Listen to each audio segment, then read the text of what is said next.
आज का हमारा ये वीडियो प्राचीन भारतीय विचारक मनु के राज्य संबंधी विचारों पर आधारित है। मैं doctor Ramesh Chandra Sharma BA part first के विद्यार्थियों के लिए वीडियो विशेषतः डाला जा रहा है। मनु के राज्य संबंधी विचारों पर जब हम चर्चा करते हैं तो इसमें चार बातें मुख्य आती है कि ओरिजिन ऑफ स्टेट, राज्य की उत्पत्ति कैसे हुई, कब हुई, क्यों हुई।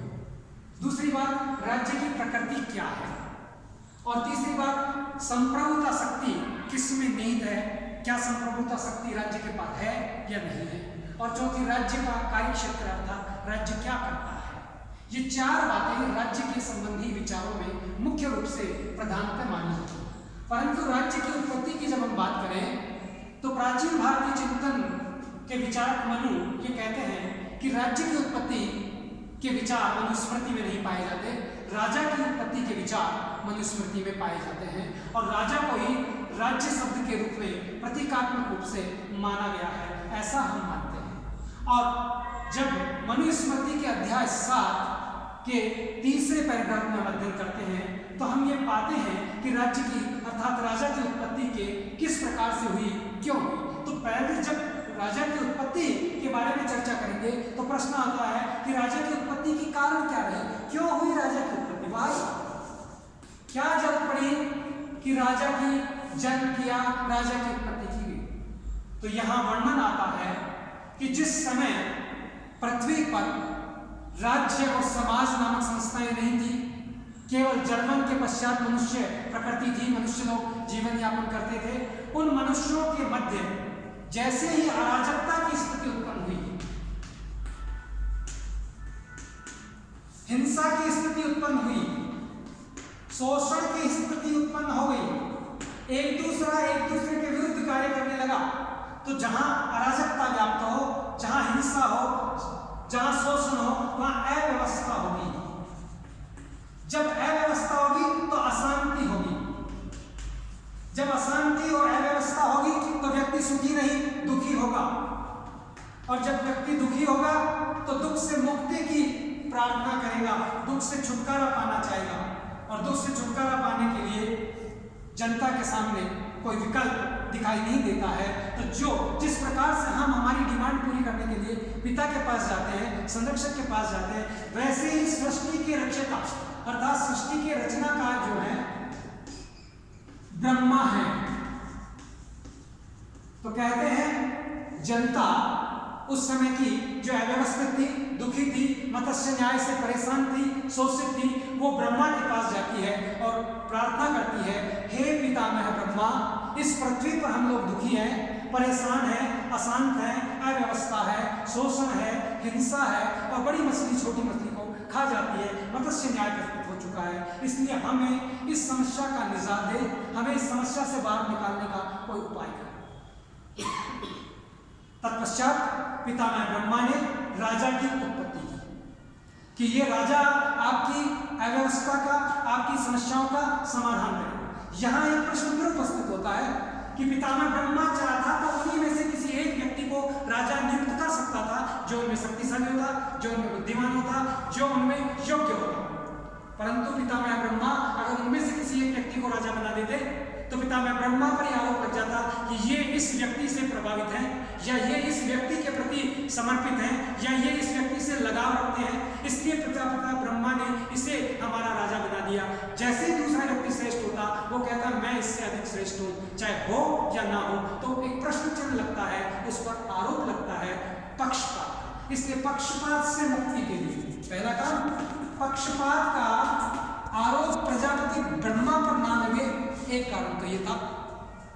दूसरा कारण, उतना योग्य व्यक्ति उनमें हिंसक व्यवस्था में दिखाई नहीं दे रहा था।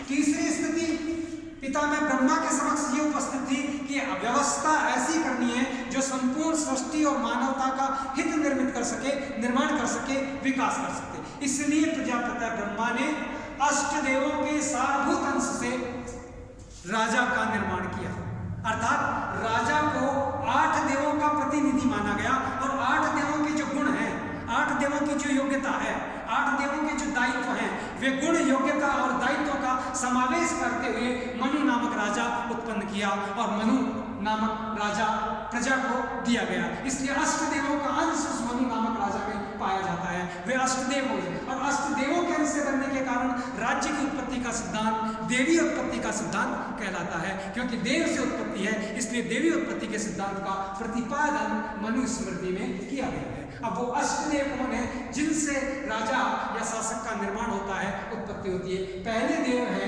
इंद्र। ये प्रत्यक्ष देव हैं जिनकी हम बात करें। इंद्र जो है पृथ्वी पर वर्षा करता है, पृथ्वी से भाप ऊपर जाती है, वो सोखता है और वापस वर्षा के रूप में दे देता है। इस प्रकार जल का देव इंद्र है जो पोषण का कार्य करता है, जिससे उत्पादन होता है, व्यक्तियों का जीवन निर्भर करता है। इसलिए जो इंद्र है उसके गुण राजा में होने चाहिए, ये इस बात से प्रतिबिंबित होता है। और जिस प्रकार से राजा इंद्र पानी बरसाता है, भाप के तरह ले जाता है, वैसे ही राजा जनता से टैक्स लगाए और उतना ही टैक्स लगाए जिससे जनता पर भार ना पड़े और उस टैक्स से जनता के कल्याण में वापस खर्च कर दे। इस प्रकार इंद्र के समान राजा को होना चाहिए। इंद्र के गुणों का समावेश राजा में है, इसलिए इंद्रानुसार अष्टदेवों में एक देव इंद्र का गुण राजा में दिखाई देता है। दूसरा देव है वायु। वायु प्राण है, प्रकृति है, जीवन है, शक्ति है। तो प्राणदायी शक्ति वायु है और वायु के द्वारा ही श्वास की क्रिया चलती है, श्वसन है। इसलिए वायु प्राण है, जीवनदायी है। ऐसे राजा रहते हुए प्रजा को जीवन दे, प्रजा का विकास करे, प्रजा का प्रोत्साहन करे, प्रजा को नष्ट होने से बचाए, अर्थात प्रजा के प्रति समर्पण के भाव वायु के समान राजा में होने चाहिए। यम का मतलब था बंधन या बांधने वाला। जिस प्रकार दुष्टों का दमन किया जाता है, दुष्टों को बांधा जाता है, सजा दी जाती है, वैसे ही राजा अपराधियों को दंडित करे, अपराधियों को सजा दे और जिस वातावरण में प्रजा रह रही है उसमें शांति की स्थापना, व्यवस्था की स्थापना का कार्य करे। सूर्य प्रकाश का स्तंभ है, समानता का द्योतक है, निर्माण का द्योतक है। जब सूर्य उगता है तो व्यक्ति प्रकाशित होती है, चिड़ियां चहचहाती है। व्यक्ति सूर्य उगता है, सभी को समानता से उगता है, किसी एक घर में उगे दूसरे में नहीं उगे, ऐसा नहीं होता है। इसलिए सूर्य प्रकाश अर्थात तेज है, ज्ञान है, इसका प्रतीक है और सूर्य के प्रतीक ऊर्जा का प्रतीक है। तो इसी प्रकार राजा ऊर्जावान हो, ज्ञानवान हो, तेजस्वी हो और राजा में सूर्य का अंश पाया जाता है। इसलिए राजा इस प्रकार से चमक वाला अर्थात राजा श्रेष्ठ बुद्धि वाला, ज्ञान वाला होना चाहिए। ऐसे अग्नि का मतलब होता है नष्ट करने वाला, जलाकर भस्म करने वाला। अग्नि में कोई भी चीज डाल दो वो भस्म हो जाती है। इवन देन सोना भी डालोगे तो सारी चीजें उसकी जो अपृष्ट पदार्थ हैं वो जल जाएंगे और निखर करके स्वच्छ और वास्तविक बच जाएगा। इसी प्रकार अग्नि का गुण राजा में दिखाई देना चाहिए। अग्नि के समान राजा दुष्टों का दमन करता है, उन्हें नष्ट करता है, प्रजा की सुरक्षा करता है, बाह्य आक्रमणों से रक्षा करता है, आंतरिक कष्टों से मुक्त करता है। ऐसे वरुण जल का देवता वरुण है और जल के देवता होने के नाते जल ही जीवन है, जल ही प्रकृति है और जल के बिना कुछ नहीं और जल से ही व्यक्ति का जीवन संचालित होता है। हमारे 79% बॉडी में भी जल ही दिखाई देता है। इसलिए वरुण देव का प्रतीक। इसी प्रकार से 5 तत्वों की हम बात करते हैं सतरजतम की बात करने के साथ। जैसे प्रकृति में वायु है, वायु के साथ पृथ्वी है, आकाश है, मिट्टी है, ये जो 5 तत्व हैं इनमें एक तत्व जल भी है। इसी प्रकार चंद्रदेव की बात होती है। चंद्रदेव जो है वो चंद्र का अर्थ शीतलता देना है, सौम्यता देना है, सुख देना है, अभिवृद्धि करना है। इसी प्रकार राजा में चंद्र के समान शांति, सुख, अभिवृद्धि होनी चाहिए। जब राजा का मुख प्रजा देखती होती है तो राजा के मुख से वह प्रसन्न रहती है, संतुष्ट रहती है, दुखों से मुक्त रहती है। इसी प्रकार राजा में गुण होना आवश्यक है। कुबेर धन का स्वामी है और कुबेर धन का मतलब होता है राजा का कोष भरा रहे।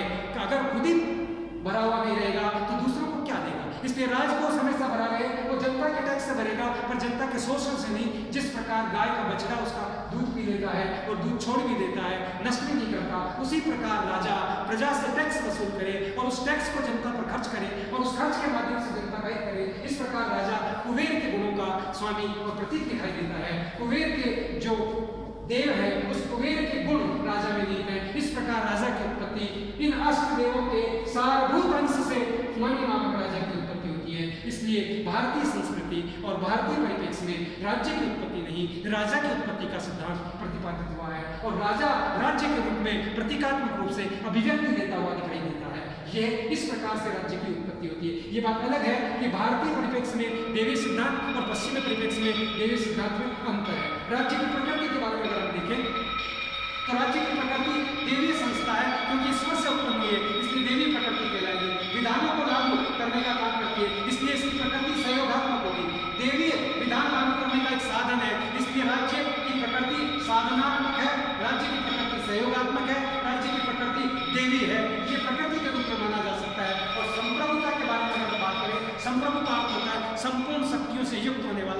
सभी प्रकार के स्वतंत्रता से निर्णय लेने वाला वो राज्य को प्रतीक रूप में माना है, परंतु राज्य का जो आधार है वो धर्म एवं दंड है। समय के अभाव के कारण हम इस वीडियो को यहीं रोकते हैं, आगे इस वीडियो का सेकंड में हम विस्तार करेंगे। पुनः धन्यवाद।